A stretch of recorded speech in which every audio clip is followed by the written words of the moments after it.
इस कार्यक्रम के प्रायोजक हैं श्री निहाल चंद्र जी जैन, श्रीमती अचरज कुमारी जैन, श्री घेवर चंद्र जी जैन, श्रीमती कल्पना देवी जैन, श्रीमती सुनीता जैन, श्री विनय जैन, श्रीमती पूर्वी जैन, जयपुर, राजस्थान। कि भैया तुम 5वीं प्रतिमा वाले हो, तो 4थी प्रतिमा वाले में जो प्रोषद का नियम लिया था, प्रोषदोपवास था, वो 5वीं प्रतिमा वाला प्रोषदोपवास करेगा कि नहीं करेगा? कि नहीं साहब, प्रोषदोपवास तो 4थी वाला करेगा, मैं तो 5वीं वाला हूँ। कि नहीं, तुम्हें करना पड़ेगा। तीसरी प्रतिमा में सामायिक प्रतिमा थी, तो सामायिक प्रतिमा तो तीसरी प्रतिमा वाला है। अब ये 5वीं प्रतिमा वाला सचित्त त्याग प्रतिमा वाला ये सामायिक करेगा या नहीं करेगा? बिल्कुल करेगा। सामायिक भी करना पड़ेगा, प्रोषदोपवास भी करना होगा, नियम पूर्वक करना होगा, विधि पूर्वक करना होगा। इसीलिए तो एक एक स्टेप बतलाए हैं। अभी आजकल तीसरी प्रतिमा, चौथी प्रतिमा, 5वीं प्रतिमा, 6ठी प्रतिमा, इन प्रतिमाओं को तो कोई व्यक्ति प्रतिमा ही नहीं समझता है। समाज की तो हालत ऐसी है। सीधा दूसरी प्रतिमा और दूसरी प्रतिमा से सीधा 7वीं प्रतिमा और 7वीं प्रतिमा से सीधा 11वीं प्रतिमा, ऐसा चलता है। मैं जब समाज में देखता हूँ तो भैया जिनवाणी में तो ये क्रम बतलाया है, जिनवाणी में तो ये विशुद्धि बढ़ने की उत्तरोत्तर स्थिति बतलाई है। इतनी परिपक्वता आ रही है क्या, वो देखना चाहिए ना। अभी सीधा दूसरी प्रतिमा ली, अब तीसरी प्रतिमा, हाँ उसमें तो क्या है, सामायिक तो करते हैं, हाँ प्रोषदोपवास तो हाँ ठीक है, सीधा 5वीं में क्या है, सचित्त त्याग, हाँ वो उसमें तो क्या करना है, 5वीं में 6ठी में क्या करना है, 7वीं सीधा ब्रह्मचर्य ले लो भैया, 7वीं प्रतिमा। नहीं भैया, उत्तम रीति से सामायिक प्रोषदोपवास बराबर रीति से निभ रहा है या नहीं, पल रहा है या नहीं, सचित्त त्याग का बराबर पालन हुआ या नहीं, उसके बिना कैसे होगी 7वीं प्रतिमा ब्रह्मचर्य प्रतिमा? बोलो। प्रतिमाओं को छोड़ करके डायरेक्ट दीक्षा भी हो रही है, क्या कहें। ये प्रतिमाएं बहुत ज़रूरी है भाई साहब। ये प्रतिमाएं मुनि भूमिका के लिए प्रैक्टिस है, ये मुनि बनने की प्रेरणाएं देती हैं, मुनि बनने के लिए मार्ग प्रशस्त करती है। अंदर में परिपक्वता नहीं हुए तो जबरन वेश धारण करने की चेष्टा नहीं करना, नहीं तो जैन धर्म को बदनाम करेगा, लजाएगा। ये जैन धर्म बहुत उत्तम धर्म है भैया, बदनाम नहीं हुए। दुनिया ये नहीं, देखो देखो ये कैसे, देखो ये कैसे त्यागी हैं। नहीं भैया, ऐसा नहीं, धर्म बदनाम नहीं हो। हम जिस भूमिका में हैं उस भूमिका के योग्य है। हमारा जो बेस्ट से बेस्ट आचरण हो सकेगा वो आचरण हमारा होगा। ये बाह्य आचरण की चर्चा चल रही है और ये आचरण भी तभी निभ पाता है जब अंदर में पात्रता होती है। दीपेश जी, अंदर में भी तो निर्मलता होनी चाहिए उस जाति की, तो अंतरंग निर्मल परिणामों के बिना ये सब नहीं हो सकता। अब यहाँ सकल कीर्ति श्रावकाचार का क्या प्रसंग दिया है, ये क्या कहना चाह रहे हैं भाई साहब? सकल कीर्ति श्रावकाचार में ये कहना चाह रहे हैं भोगो भोग परिमाण में। बोले ये कहाँ से आ गया भोगो भोग परिमाण? याद है क्या आप लोगों को? भोगो भोग परिमाण याद है कि नहीं? सुदीप जी साहब, नैनवा वाले बोलो। माने विपुल भाई कंदी जी यहाँ कह रहे हैं भोगो भोग परिमाण में। ये भोगो भोग परिमाण कहाँ है? भोगो भोग परिमाण कहाँ है?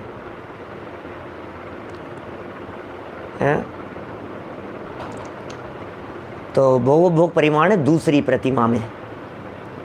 देखो, भोगो भोग परिमाण है दूसरी प्रतिमा। दूसरी प्रतिमा का नाम क्या है? प्रतिमाओं के नाम भी याद कीजिए, सबको याद होने चाहिए। ऐसे मेरे सामने बैठ करके ऐसे लाइव क्लास चल रही होती है ना, सामने बैठे होते आप लोग, तो एक एक से पूछता मैं, सुनाओ 11 प्रतिमाओं के नाम याद करो। पहली प्रतिमा का नाम है दर्शन प्रतिमा, दूसरी प्रतिमा का नाम है व्रत प्रतिमा। व्रत प्रतिमा में क्या होता है? व्रत प्रतिमा में 12 व्रतों का पालन होता है, ये है व्रत प्रतिमा। दूसरी प्रतिमाधारी हो गए भैया, कोई किसी ने दूसरी प्रतिमा ले ली, प्रतिमाधारी हो गए। तो उल्लास भाई, दूसरी प्रतिमा का मतलब क्या समझना? दूसरी प्रतिमा का मतलब क्या समझना? कि इसका मतलब इसने 12 व्रत संबंधी नियम ले लिए, 12 व्रतों का पालन करने संबंधी इन्होंने प्रतिज्ञा ले ली। 12 व्रत कौन कौन से? 5 अणुव्रत ले लिए, 3 गुणव्रत ले लिए, 4 प्रकार के शिक्षा व्रत ले लिए। तो 5 अणुव्रत, 3 गुणव्रत और 4 शिक्षा व्रत। अब जो 4 प्रकार के शिक्षा व्रत हैं उनमें एक का नाम है भोगोपभोग परिमाण। शिक्षा व्रत का एक भेद है, भोगोपभोग परिमाण। भोगोपभोग परिमाण में क्या होता है? भोगोपभोग परिमाण में बोले, भोगोपभोग परिमाण में भोग और उपभोग संबंधी पदार्थों की, चीज़ों की मर्यादा ले ली जाती है। हमने मर्यादा ले ली, हम इतनी ही हरि का सेवन करेंगे, हम इतने ही वस्त्र रखेंगे, हम इतने ही गहने, ज़मीन, प्रॉपर्टी जो भी रखना है, हर चीज़ की, भोग सामग्री की भी और उपभोग सामग्री की भी, इनका जो परिमाण ले लिया है, इनकी जो मर्यादा ले ली है, वो सब भोगोपभोग परिमाण कहलाता है। लिमिटेड कर लिया अजय सोगानी जी, अपनी वृत्ति को, अपनी आकांक्षाओं को, अपनी इच्छाओं को, अपनी भोगासक्ति को, सबको उन्होंने लिमिटेड कर लिया। तो क्या हो गया? वो भोगोपभोग का परिमाण कर लिया। अब सुनना, अब महत्वपूर्ण बात यहाँ जो है सकल कीर्ति श्रावकाचार्य में जो बात लिखी है उससे जोड़ने की बात करता हूँ। अभी जब ये त्याग कर दिया तो आपने समझ लीजिए भिंडी का त्याग कर दिया है ना, लेडी फिंगर का त्याग कर दिया, आप समझ लीजिए आपने और भी कई चीज़ों का, मान लीजिए लौकी का ही त्याग कर दिया। कदाचित अब कर सकते हैं, कोई सोचा कि चलो मैं इसका भी त्याग कर देता हूँ, मुझे बहुत पसंद थी, अब मैं इसका भी मैंने लिमिट ले ली कि भाई ये भी नहीं लूँगा मैं, ये भी नहीं लूँगा मैं। कौन सी? दूसरी प्रतिमा में, भोगोपभोग परिमाण में उसने ये नियम ले लिया। अब सचित्त त्याग प्रतिमा वाला इसका सेवन करेगा कि नहीं करेगा? नहीं करेगा, क्योंकि जो नियम वहाँ ले लिए गए थे दूसरी प्रतिमा में, वो नियम यहाँ कैसे लागू होंगे? गोभी तो अभक्ष्य है, गोभी तो सेवन करने योग्य ही नहीं है, किसी भी प्रकार की गोभी सेवन करने योग्य नहीं है।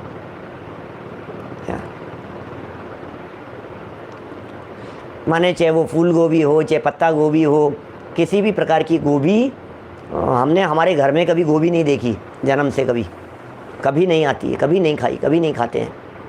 गोभी जैनियों के घर का वो है ही नहीं। अभी पता है आपको, फूल गोभी के अंदर तो कितने जीव हैं, सोचो आप। क्या प्रवचन नंबर 127 में बतलाइए, पुरुषार्थ सिद्धि उपाय में हमने चर्चाएं। कभी कभी आप लोगों को पुराने प्रवचन भी सुनने चाहिए। पुराने इतने प्रवचन हैं, उनको भी कोई एक एक्स्ट्रा टाइम के अंदर किसी सीरीज को फॉलो कर लेना चाहिए। हमें ये चीज़ सीखनी है। पुरुषार्थ सिद्धि उपाय शुरू कर दिया, मोक्ष मार्ग प्रकाशक शुरू कर दिया, कोई ऐसा ग्रंथ शुरू कर दिया, और भी कोई विषय हैं, तो सिस्टमेटिक उन ग्रंथों को आप यदि प्ले लिस्ट से निकाल करके सुनेंगे ना, तो कुछ विषय का विशेष परिमार्जन होगा अपने ज्ञान में। तो मैं क्या बतला रहा था आपको, फूल गोभी जो होती है, क्या फूल गोभी जो होती है, उसको तो आप झाड़ेंगे ना, क्या तो आपको जीव दौड़ते नजर आएंगे, ऐसी हालत है।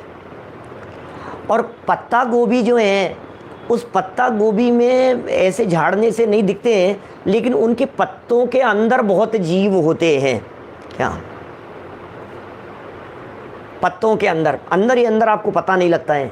अभी बीच में, अभी इन दिनों तो नहीं, लेकिन काफ़ी सालों पहले मैंने 2-3 घटनाएं सुनी थी, सचिन भाई चेंबूर वाले, 2-3 घटनाएं ऐसी सुनी कि पत्ता गोभी का कोई विशेष प्रकार का कीड़ा होता है, वो भोजन के साथ में अंदर चले गया और ब्रेन में जाकर के ब्रेन हेमरेज कर दिया।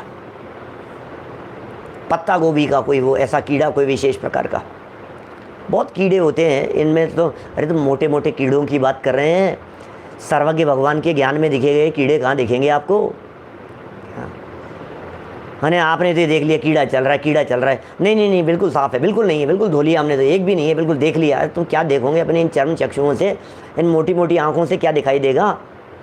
सचिन मोदी जी साहब खनिया दाना बोलो, इन चर्म चक्षुओं से, इन मोटी मोटी आँखों से हमें क्या दिखाई देगा? कुछ भी धेले भर भी तो समझ में नहीं आता है अपने को, कुछ भी नहीं दिखता है इन आँखों से, मोटा मोटा ही नहीं दिखता है। इन आँखों की क्या बात करते हो, चलते चलते ठोकर लग जाती है आपको, पत्थर जैसी बड़ी बड़ी चीज़ें नहीं दिखती है आपको? नहीं नहीं वो तो देखा ही नहीं हमने। हाँ देखा नहीं तो और क्या है, ब्रेन डैमेज कर देता है। पत्ता गोभी का विशेष प्रकार का कीड़ा है जो ब्रेन को डैमेज कर देता है। आप इसको नेट वेट पर भी सर्च करेंगे ना तो आपको इस तरह की बातें मिल जाएगी। तो इसलिए गोभी तो किसी भी फॉर्म में हो, किसी भी रूप में हो, वो किसी भी प्रकार की गोभी खाने योग्य नहीं है। चलिए भोगोपभोग परिमाण में जिन सचित्त वनस्पतियों का त्याग कर दिया, दूसरी प्रतिमा में ही त्याग कर दिया भाई साहब हमने तो। क्या पालक भी ऐसा ही है, पालक अनंत काय है, पालक अनंत काय है, सप्रतिष्ठित प्रत्येक है पालक, अनंत जीव राशि है उस पालक में। पालक की तुलना में दूसरी हरी पत्तियों के अंदर बहुत कम है, लेकिन पालक में दूसरी हरी पत्तियों से अनंत गुना ज्यादा हिंसा है। देखिए क्या कह रहे हैं यहां पर, ऐसे फल जिनका पहले त्याग कर दिया था, ऐसे पुष्प, ऐसे शाक सब्जियां, ऐसे पत्र कंद आदिक, इनको अचित्त होने पर भी नहीं खाना। सचित्त त्याग प्रतिमा वाले हैं साहब, अचित्त करके खा ले हुए हैं क्या? हमारे तो सचित्त त्याग प्रतिमाएं, हम तो खा ले हुए इनको कि नहीं खा सकते हो आप, क्योंकि इनका त्याग आप पहले ही कर चुके हो। जिनका त्याग पहले कर चुके हो अब उसके आगे बढ़ना है कि बैकफुट पर जाना है क्या? माने अब हमें कोई पीछे थोड़ी ना जाना है, अब तो हम जहाँ खड़े हैं, जिस जगह पर हैं, यहाँ से आगे जाना है क्या? जिससे इंद्रिय पर विजय होकर त्रस स्थावर जीवों की हिंसा से बचें। व्रत का यही महात्म्य है कि पाप से स्वयं बचें और दूसरों को बचावें। क्या पालक खाने योग्य नहीं है बिल्कुल भी। देखो मेथी में पालक की तुलना में बहुत कम पाप है, इसलिए हमारे ब्रह्मचारी रायमल जी ने तो हरित मात्र का त्याग कर दिया था, आजीवन हरी सब्जी का त्याग कर दिया था। आज भी बहुत सारे लोग हैं ऐसे दुनिया में जिनके आजीवन हरी सब्जी का त्याग है। मैं वो तो नहीं कहता हूँ, ऐसा तो कैसे चलेगा। अब ये सब लोग हरी सब्जी त्याग कर दें, फिर घर में झगड़े हो, फिर दोष किसका कि बोले ये पंडित गोदा है, ये गोदा जी है, इनके किए हुए काम है ये सब। घर घर में भैया, घर घर में शांति रहे, घर घर चर्चा रहे, धर्म की दुष्कृत दुष्कर हो जावे। हम तो ऐसी भावना वाले व्यक्ति हैं। घर घर में धर्म की चर्चाएं हों, घर घर में ये गूंजे, आवाज़ गूंजनी चाहिए, तत्व ज्ञान की लहर चलनी चाहिए सब जगह पर। घर घर में, हर घर में बच्चा बच्चा सुने, हर परिवार में ये चर्चाएं चले, हर घर में ये बातें चलनी चाहिए, दौड़नी चाहिए। तो क्या कह दिया इन्होंने, कितनी तरह की बातें हो गई यहाँ। ये सब बातें विचारणीय हैं और पालन करने योग्य हैं, भूमिका के अनुसार पालन करने योग्य हैं। आज यदि अपन इनका पालन नहीं कर पा रहे हैं तो कोई बात नहीं, जब हम पालन करने की स्थिति में होंगे तब पालन करेंगे, लेकिन समझना तो आज ही है। रतन चंद जी साहब पथरिया से, कोई व्यक्ति ऐसा भी कह सकता है कि पंडित जी साहब अब हमारी भूमिका नहीं है, आज हमारे को ये सारी बातें क्यों बता रहे हो। कोई बात नहीं, भूमिका कभी तो बनेगी, कभी तो भूमिका पकेगी, कभी तो स्थिति ऐसी बनेगी जब आप कर पाएंगे। हैं सचित्त त्यागी, आगे देखिए, पाप से स्वयं बचें, दूसरों को बचावें। सचित्त त्यागी यत्नाचार पूर्वक अपने हाथ से रसोई बना सकता है। 5वीं प्रतिमा वाला है अभी। आजकल तो दूसरी प्रतिमा वाले घर छोड़ करके संघों में जा करके फिर समाज के ऊपर डिपेंडेंट होने लग गए। अभी तो ये 5वीं प्रतिमा वाला है, सचित्त त्याग प्रतिमा वाला है। अभी तो घर में रहेगा, यत्नाचार पूर्वक बनाएगा, अपने हाथ से रसोई बना सकता है, अपने हाथों से रसोई बनाएगा। अन्य परिजन या व्रतियों को जिमा सकता है, आहार करा सकता है। देखिए मैं बहुत महत्वपूर्ण बात की तरफ आप सब लोगों का ध्यान आकर्षित करता हूँ, बहुत महत्वपूर्ण बात की तरफ ध्यान दीजिएगा, गौर फरमाइएगा। कुछ विशेष बात कहना चाह रहा हूँ। समाज में चारों तरफ दुनिया भर के लोग सुनते हैं, क्या संघों में भी हमारे बहुत सारे त्यागी व्रती लोग भी सब सुनते हैं, संयमी लोग भी सुनते हैं। मैं बहुत महत्वपूर्ण बात कह रहा हूँ। आज समाज की स्थिति ऐसी हो गई है विनय सिंघई जी, दूसरी प्रतिमा वाले घर छोड़ करके रहने लग गए। दूसरी प्रतिमा वाले, अब दूसरी प्रतिमा वाले ने घर छोड़ दिया, अब संघ के साथ में रह रहा है। अब भोजन कहाँ करेगा वो, कि जहाँ मुनिराज करेंगे वहाँ करेगा, चौकों में जाएगा, समाज के ऊपर डिपेंडेंट हो जाएगा। दूसरी प्रतिमाधारी व्रत प्रतिमा वाला ब्रह्मचर्य ले लिया भैया। अभी ब्रह्मचारी को तो घर में रहने का विधान है, गृह त्यागी कहाँ से हो गए आप तो घर में रहो, भोजन करो, भोजन बनाओ, भोजन बनवाओ और मुनिराज को आहार दान प्रदान करो, मुनिराज के लिए चौका लगाओ। जब आप स्वयं सचित्त त्याग प्रतिमा वाले हैं, आप स्वयं का सचित्त त्याग है, आप शुद्ध प्रासुक भोजन जब खुद करेंगे तब तो मुनिराजों को शुद्ध प्रासुक आहार मिलेगा। अब आप ही समाज के ऊपर डिपेंड हो गए। अब कौन बच गए? समाज में घर गृहस्थी में रहने वाले लोग। बोले घर गृहस्थी में रहने वाले लोग तो वे बच गए जो संयमी नहीं है, अविरति। अब अविरति व्यक्ति खाना बनाएगा तो अविरति व्यक्ति खुद तो खाता है ऊट पटांग, अब मुनिराज के लिए खाना बनाएगा तो क्या बनाएगा? अविरति है ना, ये व्रत नहीं है इसके। अब खुद भी बख्श बख्श खाता है, जो भी खाता पीता है, अब मुनिराज के लिए बनाएगा तो क्या बनाएगा? इसलिए उत्तम स्थिति यही है कि संयम लेकर के, संयम अंगीकार करके घर में रहे, उत्तम रीति से नियमों का पालन करे, स्वयं बनाए। जब स्वयं शुद्ध सात्विक बनाएगा तो मुनिराजों के लिए, क्योंकि फिर मुनिराज के भी उद्देश्य त्याग का नियम निभेगा। अभी स्वयं के लिए उत्तम रीति से भोजन बनाएगा, प्रासुक बनाएगा, मर्यादा का बनाएगा, खुद मर्यादा का बनाएगा, मर्यादा का खाएगा, तो फिर जब मुनिराज आएंगे चौके में तो उनको शुद्ध प्रासुक आहार ग्रहण होगा, मिलेगा। अभी देखो क्या कह रहे हैं यहाँ पर, इसलिए कह रहे हैं, बहुत सुंदर बात लिख दी है ये, मैं नहीं कह रहा हूँ। जो बात यहाँ आचार्य सूर्य सागर जी महाराज साहब ने लिखी है वही बात मैं आपको पढ़ करके सुना रहा हूँ। सचित्त त्यागी यत्नाचार पूर्वक अपने हाथ से रसोई बना सकता है, अन्य परिजन या व्रतियों को जिमा सकता है, माने आहार करा सकता है। क्योंकि अभी ये 5वीं प्रतिमा वाला है, क्योंकि अष्टम प्रतिमा से पहले आरंभ का त्याग नहीं है। 8वीं प्रतिमा से पहले, 8वीं प्रतिमा में होगा आरंभ त्याग।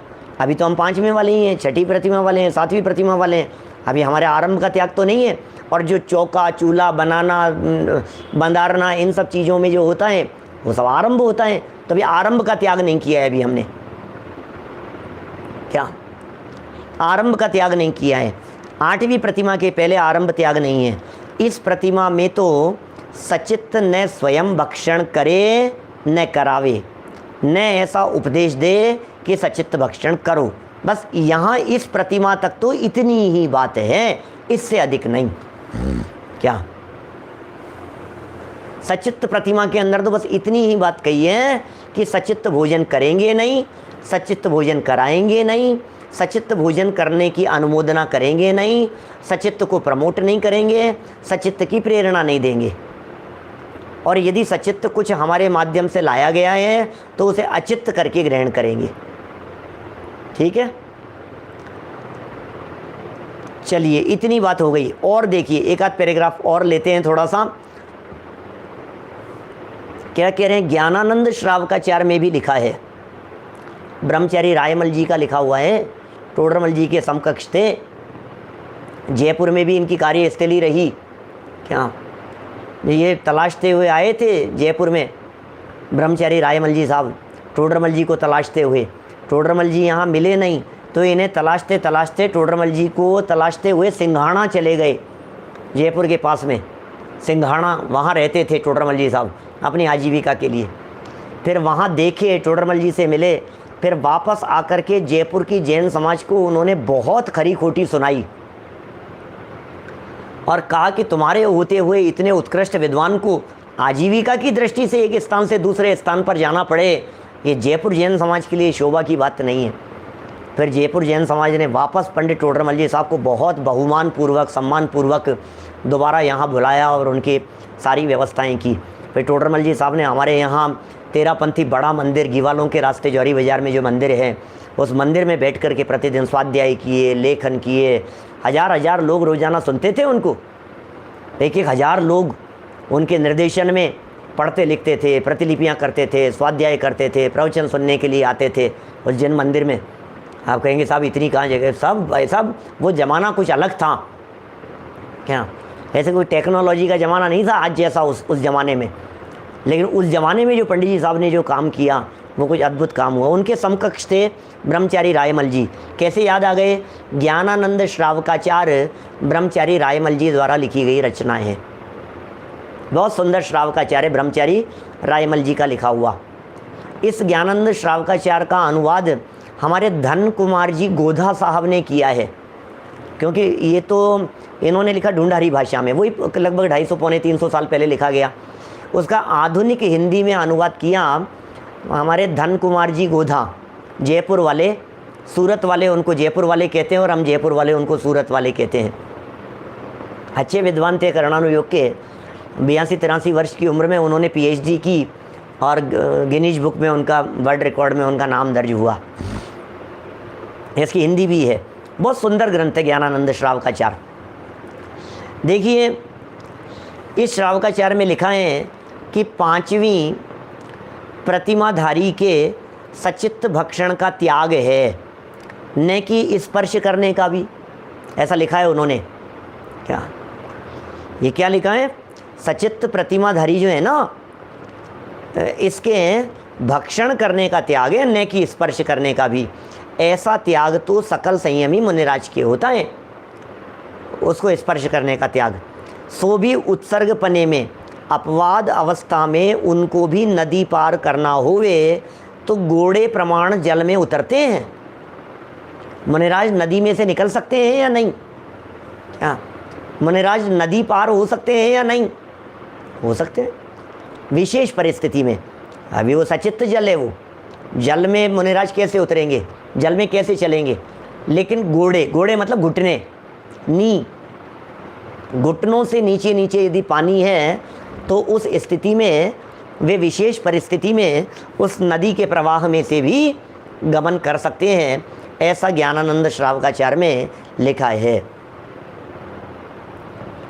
चलिए एक पैराग्राफ और है ना, 2-3 मिनट और अपन लेते हैं, फिर कल जो चर्चा चलेगी वो तो बहुत स्पेशल चलने वाली है, क्योंकि कुंद कुंदाचार्य देव भाव पाहुड़ के आधार पर भाव विभोर होकर के बात करेंगे, थोड़ी भावों की प्रधानता की बात करेंगे। सचित्त त्याग क्यों आवश्यक है, क्यों करना, माने हृदय में उतर करके बात करेंगे, हृदय को टटोलने की बात करेंगे कल कुंद कुंदाचार्य देव, वो बात कल पढ़ेंगे।